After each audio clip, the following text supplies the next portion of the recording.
Bien, parler de Pierre Loti et de sa relation avec Abdülmecid suppose d'abord d'évoquer la relation de Pierre Loti avec la Turquie et avec les Turcs. Il faut d'abord rappeler que Pierre Loti est venu 8 fois en Turquie entre 1870 et 1913. Et ces 8 séjours de durée très inégale, si on les additionne, totalisent à peu près presque 3 années. Donc on peut dire de toute façon que Pierre Loti avait une assez bonne connaissance de la Turquie par la durée. Pour ce qui est des lieux, sa connaissance de la Turquie est surtout celle d'Istanbul.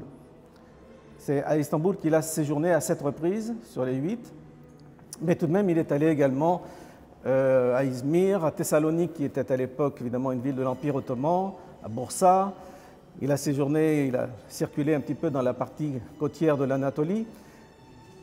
Il a évidemment, en tant qu'officier de marine, énormément navigué sur le Bosphore, en mer de Marmara, en mer Noire. Et donc, sa connaissance de la Turquie est surtout une connaissance de la Turquie occidentale et urbaine. Ces 8 séjours, on peut préciser leur date parce que c'est ce qui va nous conduire petit à petit à Abdülmecid. La première fois, il vient en 1870, il a à peine 20 ans, c'est un jeune homme qui ne connaît rien de l'Empire ottoman, qui ne connaît encore pas grand-chose de l'islam. Et c'est sa première rencontre exotique, en quelque sorte, avec la Turquie. Et elle se passe à Izmir, pas à Istanbul. Ceci dit, ce premier séjour ne laissera que peu de traces, quelques textes dans son journal intime, c'est tout. Le deuxième séjour, c'est en 1876 et 1877. Et celui-ci, il est déterminant, d'abord pour partie à Thessalonique et ensuite à Constantinople. Ce séjour qui s'échelonne sur à peu près 6 mois est déterminant parce que tout simplement, c'est ce qui va nourrir son premier roman consacré à la Turquie, à savoir à Ziyade. C'est intéressant parce que c'est cette fois une connaissance plus profonde de la Turquie qui se met en place pour lui. Il n'est pas encore Pierre Loti, il n'est encore pour l'état civil que Julien Viaud, ça n'est pas un écrivain encore, il est inconnu, c'est un anonyme. Et la Turquie qu'il fréquente à ce moment-là est celle du peuple, est celle des gens modestes, des quartiers populaires. Et c'est ce qui est raconté notamment dans son roman Azziadeh. Et bien sûr, il y a aussi une histoire d'amour, pour partie véridique, et qui est au cœur du roman.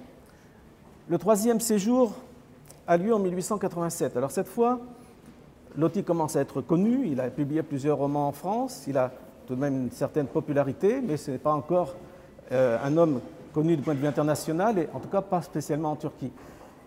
Lorsqu'il revient en 1887 à Istanbul, il revient notamment sur les traces justement du personnage de la jeune femme qui avait nourri le premier roman. Et il écrit à ce moment-là un récit qui s'appelle Fantôme d'Orient, qui est important parce que cette fois, c'est peut-être le portrait de la ville d'Istanbul qui se met véritablement, qui prend la première place dans sa vie. Loti désormais s'appelle Pierre Loti et pour la littérature, et désormais il est devenu un grand ami de la Turquie, il se passionne pour ce pays et pour cette population. Il revient rapidement en 1890, à l'occasion d'une escale de quelques jours, il publie un texte sur Constantinople, qui est un très beau texte consacré à la ville, un portrait de ville magnifique. Et puis ensuite, il faut attendre un rapide séjour en 1894, je ne le compte pas, c'est le hasard d'une escale en revenant d'Orient. Mais les séjours importants sont ceux de 1910 et de 1913, le 7e et le 8e dans sa vie, et ce sont ceux qui, bien sûr, vont nous conduire à Abdülmecid.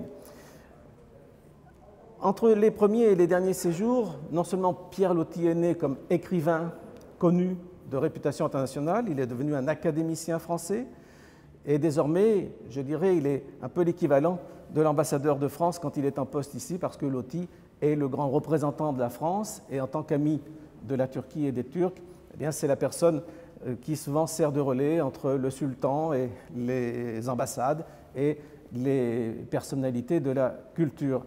Ce qui a changé aussi, ce sont les gens que Loti fréquente. Il n'est plus le jeune marin qui était dans les milieux populaires, qui fréquentait les bateliers et les cafés de gîtes. Il est désormais un homme célèbre, respecté, il fréquente la bonne bourgeoisie, il fréquente le monde aristocratique, il fréquente les salons mondains, il fréquente bien sûr l'ambassade, et il fréquente les milieux turcs de la haute diplomatie, proche du sultan, le sultan lui-même. Je dirais que c'est peut-être même le pays, par rapport même à la France, où Loti a connu le plus large éventail du point de vue de la diversité sociale pour ce qui est des populations. Donc Loti, il est aussi bien l'ami du sultan qu'il reste l'ami des gens du peuple. Et la place de l'amitié de Loti pour Abdülmecid, elle apparaît à l'occasion du séjour de 1910 et ensuite du séjour de 1913. Ce qui a changé aussi, il faut le dire, c'est le contexte politique international. Loti, d'ailleurs, désormais à la retraite, il a une parole plus libre, et il est devenu petit à petit le défenseur de la Turquie, notamment lorsqu'auront lieu les guerres balkaniques et ensuite pendant la Première Guerre mondiale. D'une certaine façon, il est l'ami des jours sombres pour la Turquie, et son principal avocat dans tout le reste de l'Europe, il a une parole qui porte. Et ce n'est pas par hasard qu'Abdülmecid le rencontre. Alors, la première rencontre, elle a lieu au mois d'août 1910. Elle est favorisée par une amie commune, qui est la comtesse Ostrorog, la famille Ostrorog, qui possède un magnifique yacht sur le Bosphore et qui est au cœur de tout un réseau de relations turco-françaises, lévantines et autres. La comtesse Ostrorog conduit Loti chez le prince Abdülmecid. Je dirais qu'il n'est alors que prince. Et Loti note dans son journal intime « Nous allons déjeuner chez le prince Abdülmecid, fils du sultan Aziz, dans son palais à Çamlıca, dans Lidja. » Dans son journal intime, cela tient en 3 lignes, mais dans un récit qu'il écrit une dizaine d'années plus tard, ça va occuper plusieurs pages, il développe cette rencontre qui est une rencontre décisive. J'en cite quelques extraits. Il fait le portrait des lieux, du palais et du prince. Le prince, qui nous y reçoit avec cette courtoisie et cette distinction exquise des grands seigneurs turcs, vient de passer 28 années de sa vie dans une angoissante captivité, presque cellulaire, sous le règne d'Abdülhamid. Avec le sultan Mourad et avec tous les princes de sang impérial, pouvant de près ou de loin prétendre au trône, il était enfermé dans ce merveilleux mais si tragique palais de Tiragan, où veillaient nuit et jour aux portes dorées jamais ouvertes des sentinelles en armes. On n'avait plus le droit de prononcer son nom, ni seulement de savoir qu'il était vivant. La révolution vient de le rendre libre. En d'autres termes, Loti fait bien sûr allusion à la révolution jeune turque de 1908. Lorsque Loti rencontre Abdülmecid, c'est un prince qui réapparaît sur la scène politique et diplomatique turque et un prince qui a besoin de reconnaissance internationale, d'où la rencontre, bien sûr, avec Pierre Loti, qui est une personnalité de forte influence. Cette rencontre, elle est déterminante parce que entre les deux hommes se noue ce que l'on peut appeler une amitié, même s'ils ne vont pas se rencontrer souvent finalement, et une amitié qui est fondée aussi sur un partage esthétique. Loti, en tant qu'écrivain, aime la peinture, le prince, en tant que peintre, aime la littérature, et bien entendu, on peut imaginer qu'au-delà de leur passion commune pour les intérêts de la Turquie, c'est aussi une rencontre qui s'inscrit dans l'histoire culturelle. Le séjour est important parce que il prépare en quelque sorte peut-être une stratégie de la part du prince. Le prince est peintre et le prince entend bien montrer ses tableaux à Pierre Loti et surtout il lui annonce qu'il va lui offrir 2 tableaux et les lui envoyer à Rochefort dans la maison de Pierre Loti. Cet envoi a lieu pendant l'été 1912 et Abdülmecid envoie à Pierre Loti les 2 tableaux ici présents avec une lettre intéressante parce qu'elle les commente. Le premier le prince le décrit, la belle pointe du sérail était mon spectacle de 33 années de tristesse et de mélancolie. Le Stamboul inaccessible se présentant toujours dans le cadre de ma fenêtre, cette fenêtre qui, un jour, avant bien du temps effacé de la mémoire, avait trahi en se laissant aller à servir d'accès aux assassins payés de mon très cher père sultan Abdul Aziz. Il fait la référence à l'assassinat d'Abdul Aziz en 1876. Donc ce tableau, dans son esprit, est à la fois ce qu'il voyait dans son exil intérieur, dans son enfermement, une sorte d'image de la liberté, d'Istanbul inatteignable, et en même temps un tableau de mémoire, puisqu'il évoque la période où Abdulaziz a été assassiné, et c'est un événement important dans l'histoire diplomatique ottomane, le prince ayant succombé à proximité de la fenêtre en question. Et il décrit le second tableau, une vue du Bosphore, de l'autre côté du Bosphore, dit-il, vue de Chamnidja. On est donc sur une représentation de la côte asiatique, ou à partir de la côte asiatique, d'où l'on voit le mont Géant, dit-il. Ce panorama, avec cette joyeuse couleur vibrante et atmosphère claire, dit-il, avec toute sa magnificence, était longtemps ma consolatrice dans ma solitude. C'est à cette belle place également que j'ai eu le grand plaisir de voir l'éminent écrivain et grand ami des Osmanlis et des Islams. Là, il veut dire, bien sûr, que c'est là qu'il a reçu Pierre Loti, grand ami des Turcs et grand ami de l'islam. Donc ces deux tableaux qu'envoie Abdülmecid à Pierre Loti sont des tableaux à la fois très personnels par rapport à son enfermement et en même temps peut-être très politiques, du point de vue diplomatique. Ce sont aussi deux très très belles scènes de paysages du Bosphore. Alors, ils arrivent à Rochefort et Loti va bien sûr les placer en dans un couloir menant à ce qu'il appelle la mosquée dans sa maison et les conservera précieusement, et c'est pourquoi aujourd'hui ils font toujours partie des collections de la maison de Pierre Loti.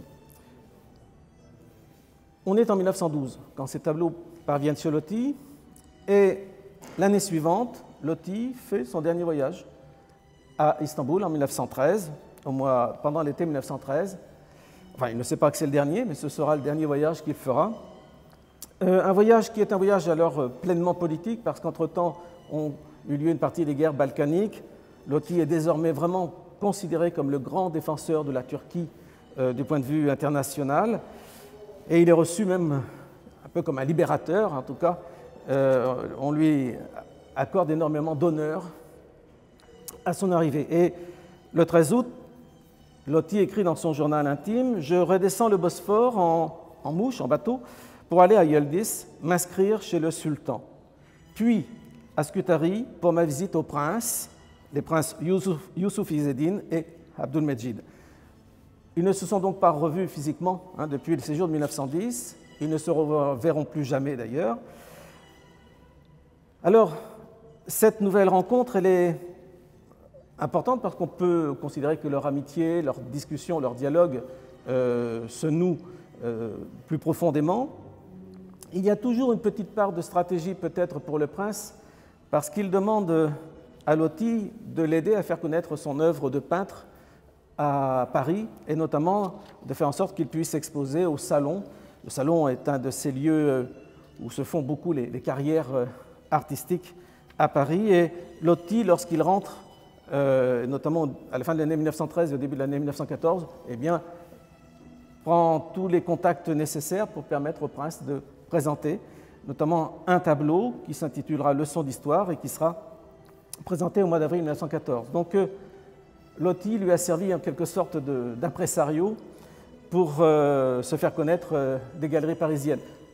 Malheureusement, la Première Guerre mondiale est arrivée et d'une certaine façon, cette stratégie a été pénalisée par la durée de la guerre. De 1914 à 1918, bien entendu, les deux hommes ne peuvent pas se rencontrer. La guerre et surtout le fait que la Turquie soit désormais alliée de l'Allemagne rend la circulation et le dialogue difficile, la censure, les lettres circulent très mal, et forcément l'amitié de Loti avec Abdülmecid n'est plus de circonstance, puisque sur le papier et dans les faits, la Turquie et la France se retrouvent ennemies. Mais pour Loti, ce sont ces deux patries. Il ne peut donc pas accepter d'en rester là. Il va d'ailleurs entreprendre des négociations secrètes pour essayer de favoriser un changement de camp de la part des Turcs, ce qui ne pourra pas avoir lieu. Et donc il faut attendre 1919 pour que le dialogue reprenne, avec évidemment des conditions très différentes. D'abord, ce dialogue désormais n'est plus un dialogue esthétique. La question ne sont plus les tableaux, ce n'est plus la littérature, c'est l'avenir de la Turquie. Le sort de la Turquie est en jeu dans le cadre des négociations qui ont lieu après la guerre. D'un côté, le sultan, bientôt Mustafa Kemal Atatürk, Abdülmecid entre les deux en quelque sorte. Et pour cet avenir de la Turquie, bien sûr, Abdülmecid considère que Pierre Loti est l'homme indispensable pour faire pression sur les Européens et sauver son pays. C'est pourquoi les lettres que Loti reçoit d'Abdülmecid sont avant tout, alors bien sûr, des lettres affectueuses, des lettres amicales qui lui demandent des nouvelles de sa santé, qui témoignent de cette fidélité, mais surtout ce sont des lettres politiques, parce que Abdülmecid exprime pour Loti le fait qu'il est le défenseur des jours sombres, qui a des sentiments nobles pour la Turquie. Il insiste dans ses lettres, il le présente comme le défenseur chevaleresque du droit et le noble champion de la vérité. Il répète, par exemple, dans une lettre du 8 février 1920, « Au milieu des ténèbres épaisses de calomnie, vous brillez comme une colonne de lumière céleste. Les yeux, les cœurs de tous les Turcs, dit-il, et de 300 millions de musulmans se tournent vers vous. » Cette lettre et cette phrase est intéressante parce que Abdülmecid n'est encore pas calife, mais déjà il parle en quelque sorte au nom de tous les musulmans. Et il rappelle bien à quel point Loti est à la fois, à ce moment-là, l'ami de la Turquie et des Turcs, et également l'ami de l'islam et des musulmans en général. Les correspondances que nous connaissons, ce sont des lettres d'Abdülmecid vers Loti. Nous n'avons pas les lettres de Loti à Abdülmecid, mais par le contenu des premières, on devine qu'il s'agit avant tout de lettres où Loti exprime les mêmes sentiments de fidélité à la Turquie, de volonté d'en défendre la survie, qu'elle ne soit pas écrasée par les traités de paix qui feront suite à la Première Guerre mondiale. Et donc le contenu des messages que peut adresser Loti est facile à deviner, d'autant plus qu'il publie à ce moment-là des articles dans la presse où il exprime et développe ses idées en la matière. Loti a un double souci à ce moment-là qui est, un, que la Turquie ne disparaisse pas, deux, que Istanbul ne disparaisse pas. Là, on rejoint peut-être une question d'ailleurs d'ordre esthétique.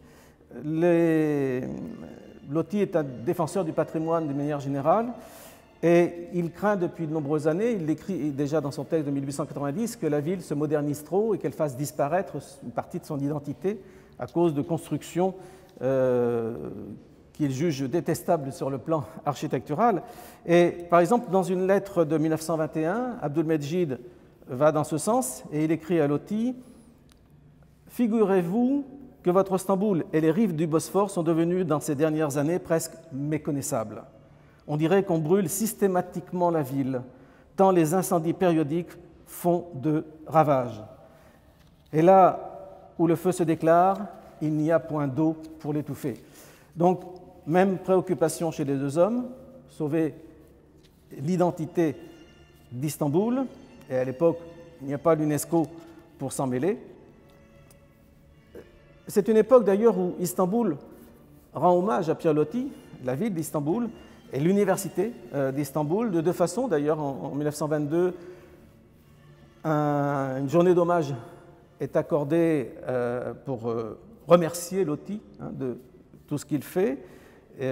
Et cette gratitude des Turcs, elle est notamment présidée par Abdülmecid, de même qu'une rue Pierre Loti est inaugurée bientôt à Istanbul, et de la même façon, Abdülmecid envoie à ce moment-là un télégramme pour dire à quel point il est fier et heureux de cette initiative, d'autant qu'il préside une association Pierre Loti à Istanbul. Donc Abdülmecid est devenu en quelque sorte à son tour le défenseur de Pierre Loti.